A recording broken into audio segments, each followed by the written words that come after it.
We're here today trying to show you guys how to set up your new bait casting rod. Hey Mace, you just started using a bait caster. What do you find hard about using it?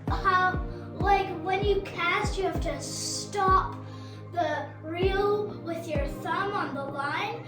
Otherwise, you'll pretty much get a rat's nest. Yeah. I feel like that's really hard. Yeah, so when you're using a bait caster for the first time, getting used to it, the hardest part about it is using your thumb as the stopper. So you actually push that button and then you're ready to, it's free spooling already. So when you cast, your thumb is actually the brake. You don't have a brake system like the spinning rod pretty much just spools until it stops spooling. Whereas a bait caster, when you cast, you actually have to brake it, otherwise that'll keep spooling. So that's why kids find it a little bit tricky, but he's getting the hang of it, aren't you?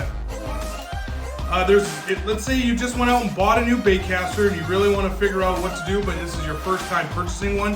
So I'm going to walk you through a little bit of the basics and then we're going to spool it up for you. So first things first, these have a couple different things in spinning rods. On the side, they usually have this little dial. What it does is that's your magnetic brake system. So this is actually what's going to determine your line braking, and so this is what determines your casting. And this is what most people screw up with when they're rat's nesting on their first time using bait casters, because having this set too loose will mean that you're going to start spiraling your cast out, your line will start spooling out too fast, and you're going to start losing, you're going to start rat nesting. So when you're starting out, I personally recommend setting it at about 3 or 2 or 3, because you want to still learn it with a little bit of brake, but you also want it to be loose enough so you can actually get the distance that you're after. So 2 or 3 is ideally what I have it set at. I actually have my personal reel set at 1. Unless I'm skipping, I pretty much leave my rods at that, and then my skipping rod is the one I kind of screw with my settings more. Some reels actually have a case. I don't know if this one does. This is they have a case set on here. And there's some rods that this actually doesn't really do much. You actually have to open this case up, and then there's a magnetic bearing system inside that you have to manually adjust, and that's what's gonna cause your lessening of your backlashes. Let's say you got a new rod, you think you set it up all right, and you keep rat nesting, you keep screwing it up. You're gonna wanna come and pop out this panel and have a look inside and make sure that your brakes are set properly for what you're casting with. The next thing these have is this on the side, this star-like dial here. This is actually your tension. So if you watched my previous video on spinning rods, that's located at the top of your reel. This is actually located here. So that's gonna be your drag. So when the fish is pulling, that's gonna try and pull your line out. The more you have this tightened, the less they can pull it out. It's gonna be more stiff. And then the final thing is this. This is your final spool tension adjustment. So this is actually on top of this is your magnetic brake, this is your spool tension, and this is your drag star. So the spool tension is what's gonna also affect your casting distance, and so you're gonna have that, you can either tighten it up or loosen it off. And you're gonna notice when you're tight, and you press your free spool, if you're really tight, your lure, just even holding your lure up, it's not gonna drop. When you have it loose, it'll drop right away. That's something you're going to have to adjust for your own personal learning. And when I was learning, I had it pretty high. I had my brakes high and then my tension knob high. So I wasn't casting very far, but I was getting used to the feeling of using my thumb as your brake. So and then once you start getting accustomed to that, you can start loosening this off. You can start loosening your tension. And that's the run through of your new bait caster. These are all the important things you're gonna need to know when you're learning these bait casting rods. Now when it comes to spooling, it's exactly the same as the previous video. If you guys followed along, I just did one on spinning rods. You're gonna use that same arbor knot. So let's use this braided line I got sitting right here.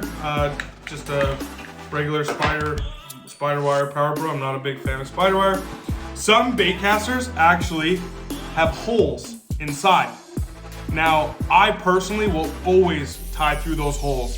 You can pass it through, pull it up. You can even tie a couple simple B-hitch knots through those holes, and then have a piece of electrical tape that you place over top, and you can start reeling away, and that will spool it up, and you'll never have line slippage.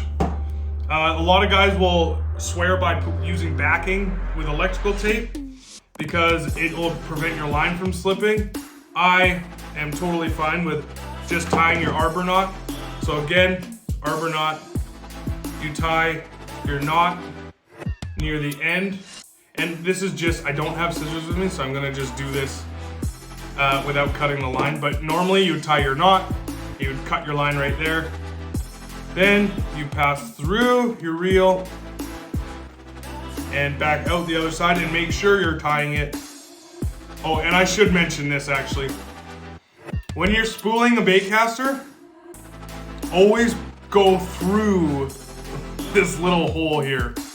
And I bet you anyone that's spooled a baitcaster before, if you don't go through that, it makes it a real pain in the ass afterwards when you are spooling it with your line, because if you don't put it through that hole, which this actually rocks back and forth as you're reeling, if you don't put it through that hole, you're spooling up in one spot. So essentially you've got to try and use your finger as you're spooling it back and forth to try and line it up, and it never works. So you essentially have to pull out all that line you just spooled back through that hole and then wrap it up. And I've done that more times than I can count.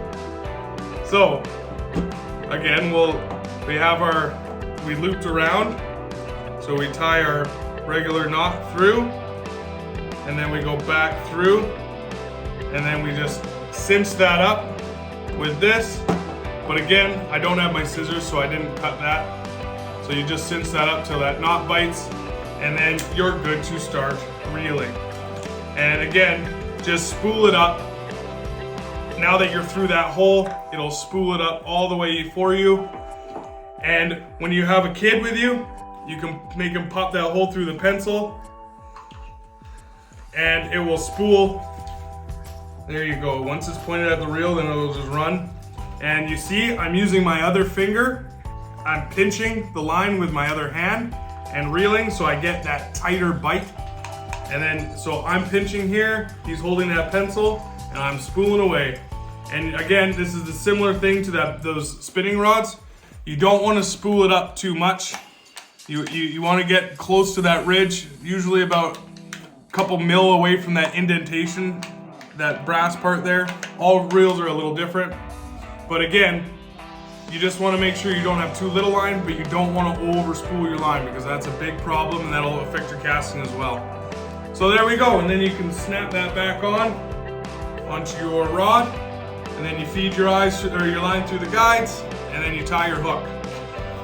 So this is how to set up your new baitcaster. I hope this was informative and it showed you guys exactly what you are looking for with your new rods, because I know when I started baitcasting, I had no idea about the drag star, I had no idea about that tension knob, and I especially didn't know about the magnetic brakes.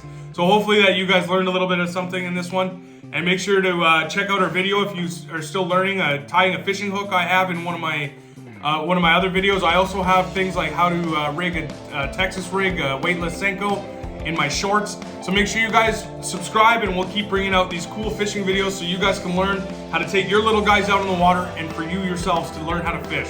So thanks a lot, guys. Thanks for coming. Fish on!